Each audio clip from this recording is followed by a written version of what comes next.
Hello and welcome to the lecture for Chapter 9, Sections 2 and 3.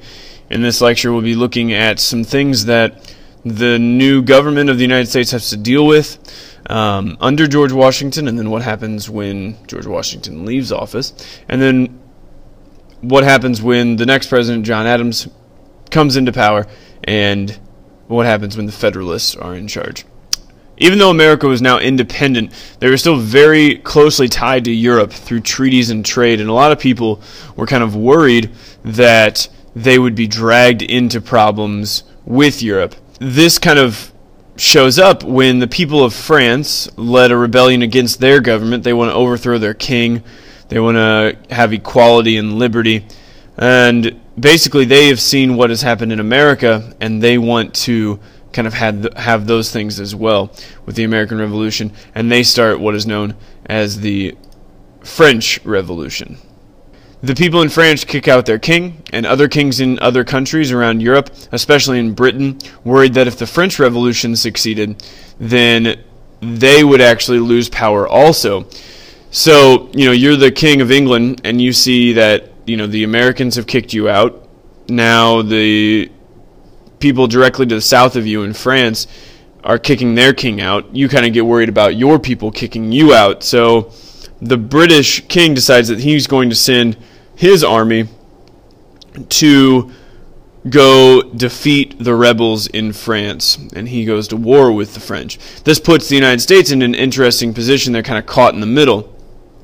Some people, like Thomas Jefferson in the United States, said that we needed to support the revolution because it's what we did. It's like, we should defend their right to have liberty and equality. We should help them because, that's what we did. That's what we're all about.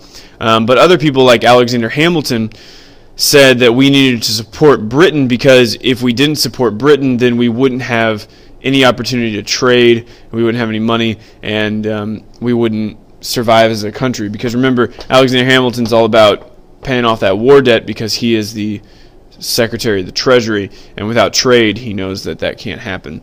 So to settle this, in April 1793, Washington decided that the United States would be neutral or not fight on either side. So we were just going to trade peacefully with each side, give them each supplies like we've normally done.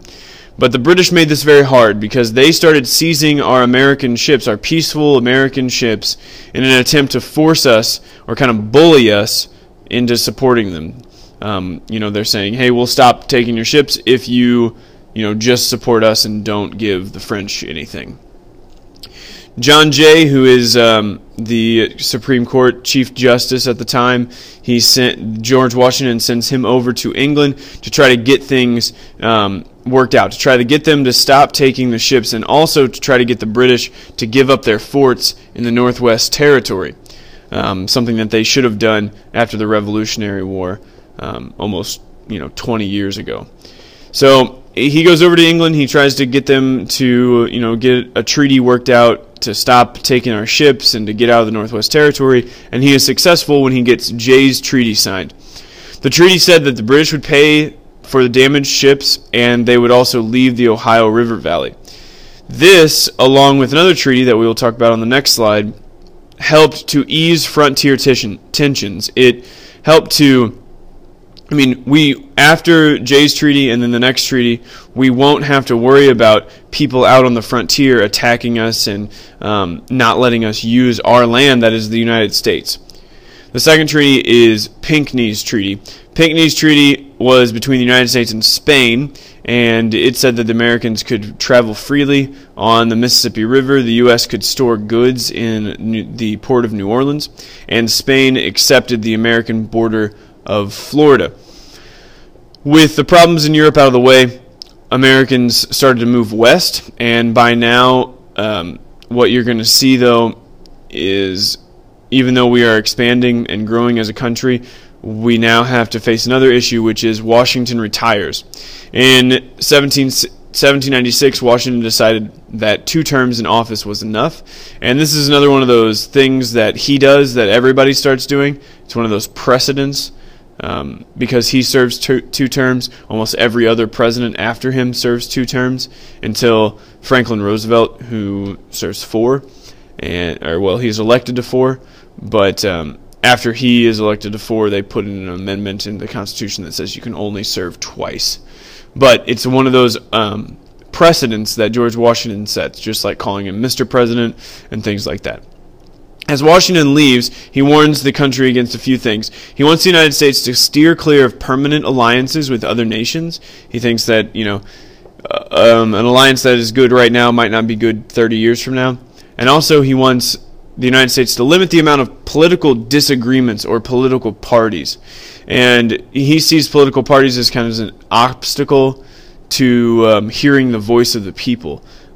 He thinks that, if you have political parties, all they're really going to do is argue and fight back and forth. And what we really want to do is we want to know what the people want and not what these political parties have in mind. But unfortunately, no one really listens to him, because despite Washington's warning against political parties, 2 separate groups start forming with 2 completely separate ideas of how the country should run. These different ideas lead to the setting up of America's first political parties, the Federalists and the Democratic Republicans. The Federalists were led by Alexander Hamilton and John Adams. They opposed the French Revolution, so they don't like the French, and they wanted a strong national government, and they wanted a United States in which trading, manufacturing, and cities grew. On the other hand, the Democratic Republicans were led by Thomas Jefferson and James Madison. They wanted to support the French Revolution. They feared a strong national government, and they wanted a United States that was rural, a rural nation of farmers. So they want a smaller government with not as much regulations and big cities and trading and all this kind of stuff. They just want a nation of rural farmers. So you can see the differences between the two. You can see the 2 groups, who they're led by. Those are all very important things to keep in mind. The election of 1796 is the first one right after George Washington retires, and it is the first in which political parties competed. With an electoral college vote of 71 to 68, John Adams, the Federalist candidate, wins, and Thomas Jefferson, who is the Democratic-Republican candidate, comes in second, and in that time when you came in second, you became vice president. So you have John Adams as the second president of the United States, and Thomas Jefferson is his vice president. Once John Adams becomes president, we start seeing that we will have problems with France. France and Britain are still fighting over the French Revolution, and America is still kind of caught in the middle. We've settled things with Britain, but now the French start doing what they had done, and that is taking American ships. John Adams hoped to work things out just with peace talks, so he's hoping to do the same thing that George Washington had done by sending John Jay over and talking peace with England. He wants to send some people over to talk peace with France. So he sends Charles Pinckney, Elbridge Gerry, and John Marshall to Paris to try to work things out, try to get a treaty signed, just like that had been done with Britain.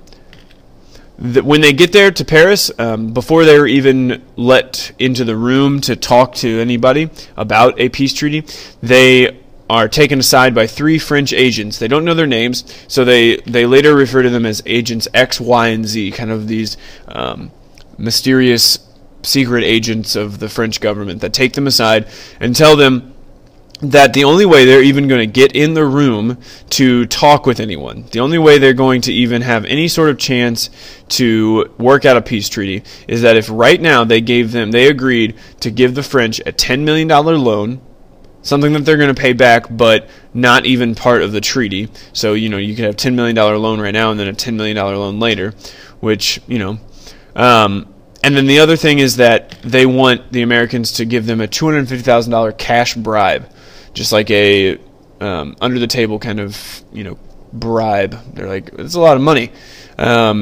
This is a very corrupt thing. This is not very good negotiating. It's kind of dirty tricks. The Americans refuse to do this, and the 3 guys, they write up a report and they send it to Adams, and Adams, tells the American people, look at the French, look what they've done, and this event becomes known as the XYZ affair.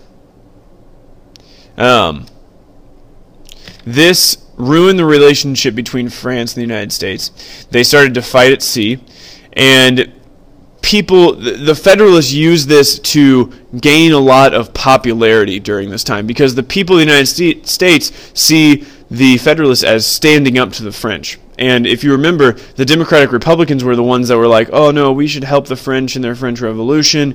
They're good guys, all this stuff. And now the Federalists are like, look at those idiots that thought the French were awesome, and now we can see that the French are terrible. And if they thought that they were awesome, if the Democratic Republicans thought that they were great, then that means the Democratic Republicans are stupid, so you shouldn't vote for them.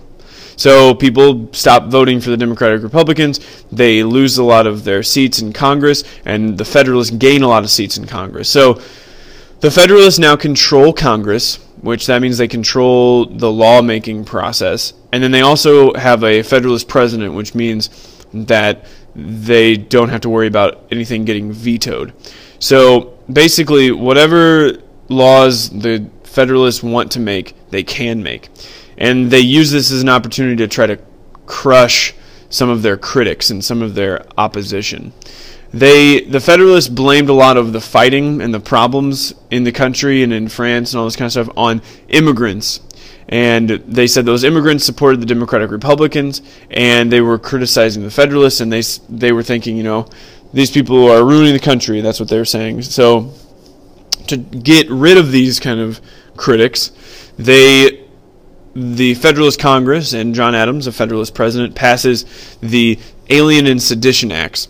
These acts crack down on immigrants and people who stirred up rebellion against the government. So if you wrote in a newspaper article that the Federalists suck, you could be thrown in jail.